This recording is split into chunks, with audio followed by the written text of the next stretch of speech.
స్వామియే శరణమయ్యప్ప.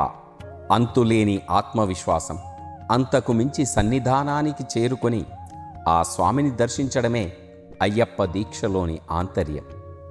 ఈ దీక్ష అద్వితీయమైన నియమాలతో రూపొందించబడింది. 41 రోజుల పాటు కఠోర నియమాలు పాటిస్తూ నిష్టగా పూజాది కార్యక్రమాలు ఆచరించే భక్తులకు పవిత్రమైన రోజులివి. భక్తులందరూ కూడా స్వామియే శరణమయ్యప్ప అంటూ 2 చేతులెత్తి మొక్కుకుంటారు.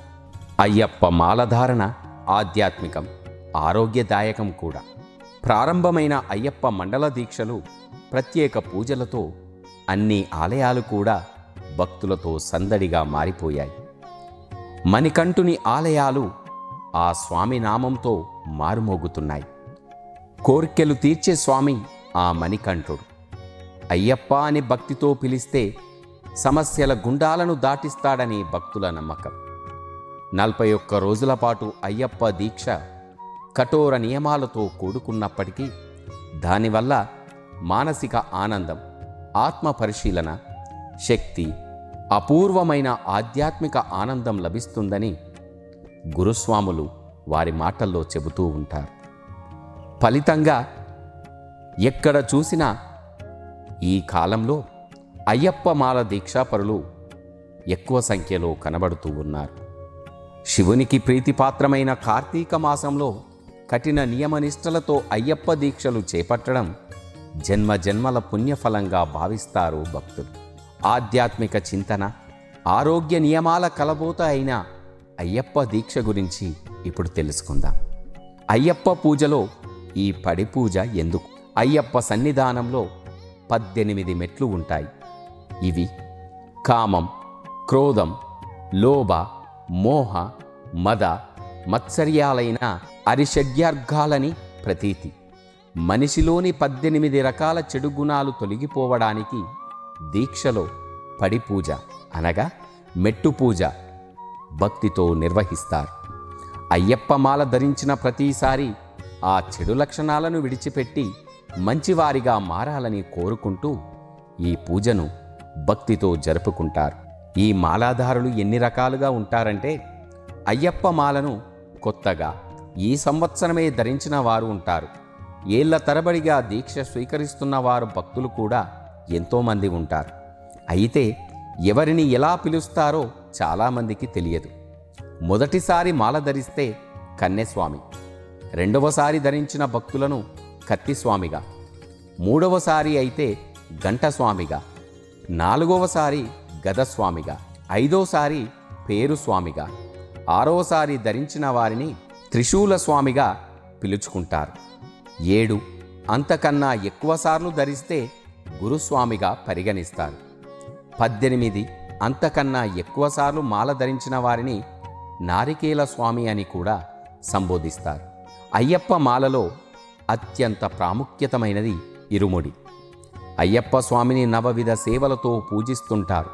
నవవిధాలుగా అనగా శ్రావణం, కీర్తనం, స్మరణం, పాదసేవనం, అర్చనం, నమస్కారం, ధ్యానం, స్మృతం, ఆత్మ నివేదనంతో 41 రోజులు దీక్ష పూర్తి చేసిన తర్వాత ఇరుముడికి అత్యంత ప్రాధాన్యం ఉంటుంది. ఇరుముడి అంటే 2 అని అర్థం. అనగా 2 ముడులు అని. ముందు ముడి మూటలో పీఠం, భస్మం, గంధం, కొబ్బరికాయలు, నెయ్యి, పూజా సామాగ్రి ఉంటాయి. వెనుక ముడి 2వ మూటలో ఆ ప్రయాణానికి కావలసిన వస్తువులు ఉంటాయి. వీటినే పుణ్యపు మూట, పాపపు మూట అని కూడా పిలుచుకుంటారు. అయ్యప్ప అవతారం ఎలా వెలిసింది అంటే, పూర్వకాలంలో మహిషి అనే రాక్షసి బోలా శంకరుడి వరం పొంది ప్రజలను, ఇంద్రాది దేవతలను సైతం హింసించేది. తనకు ఆడామగ కలయికతో పుట్టిన వారితో గాని, విల్లుతో గాని, ఆయుధాలతో గాని మరణం ఉండకుండా వరం పొందింది. ఆ తరువాత ఇంద్రాది లోకాలకు వెళ్ళి వికృత చేష్టలకు దిగుతూ ప్రజలందరినీ కూడా భయభ్రాంతులకు గురి చేసింది. మహిషి చేష్టలకు భయాందోళన చెందిన దేవతలు ఆ మహావిష్ణువును శరణు కోరుతారు. దీనితో ఆయన మోహిని అవతారమెత్తి పరమశివుడిని మోహిస్తాడు. వీరిద్దరి కలయికతో అయ్యప్ప జన్మిస్తాడు. మణిమాలతో కేరళ రాజ్యంలోని అటవీ ప్రాంతంలో పాండ్యరాజులకు దొరుకుతాడు అయ్యప్ప స్వామి. మణిమాలతో దొరికిన ఆ శిశువుకు మణికంఠుడు అని నామకరణం చేస్తారు. మణికంఠుడు మహిషిని వధించి దేవతలు మునులందరితో పూజలందుకుంటాడు. అనేక మహిమలతో పాండ్యరాజులకు ప్రజలకు అక్కడి భక్తులకు దగ్గరవుతాడు మణికంఠుడు. అయ్యప్ప దీక్ష నియమాలు.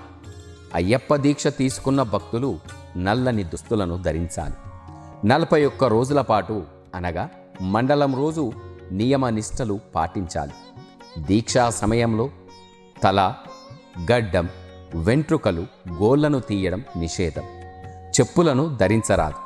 తెల్లవారుజామున అమృత గడియల్లో అనగా సూర్యోదయానికి ముందు చల్లని నీటితో స్నానం ఆచరించాలి. సాయంత్రం కూడా చల్లని నీటితో స్నానాన్ని ఆచరించాలి.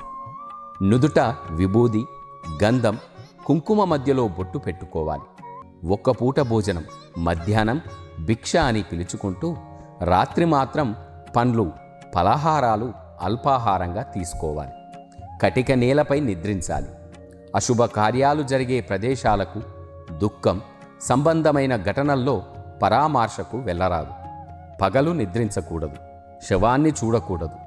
మనస్సును అదుపులో ఉంచుకొని శరణుఘోష చెప్పుకోవాలి. పూజ చేసుకున్న తరువాత ఉదయం సాయంత్రం వృత్తిరీత్యా పనులు చేసుకోవచ్చు. తన శక్తి కొలది ఒక్కసారైనా 5 అయ్యప్పలకు భిక్ష పెట్టాలి. హింసాత్మక చర్యలు, దుర్భాషలాడడం, అబద్ధాలాడడం చేయరాదు. దీక్షా సమయంలో హోదా, వయస్సు, పేద, ధనిక తేడా లేకుండా అయ్యప్పలందరికీ పాదాభివందనం చేయాలి. కఠిన నియమాల దీక్ష ఈ అయ్యప్ప దీక్ష. అయ్యప్ప దీక్ష ఎంతో కఠినమైంది. ప్రస్తుత కాలంలో మనిషి సక్రమార్గంలో పయనించాలంటే అయ్యప్ప మాల ధారణ చాలా అవసరం. మండల రోజుల దీక్ష మనిషిని చెడు నడక, చెడు ఆలోచనల ప్రవర్తన నుంచి దూరం చేసి సత్ప్రవర్తనను దగ్గర చేస్తుంది. ఎంతో నియమనిష్టలను నేర్పే అయ్యప్ప స్వామి ఆశీస్సులు మనందరిపై ఉండాలని కోరుకుంటూ ఓం అయ్యప్ప స్వామియే నమః.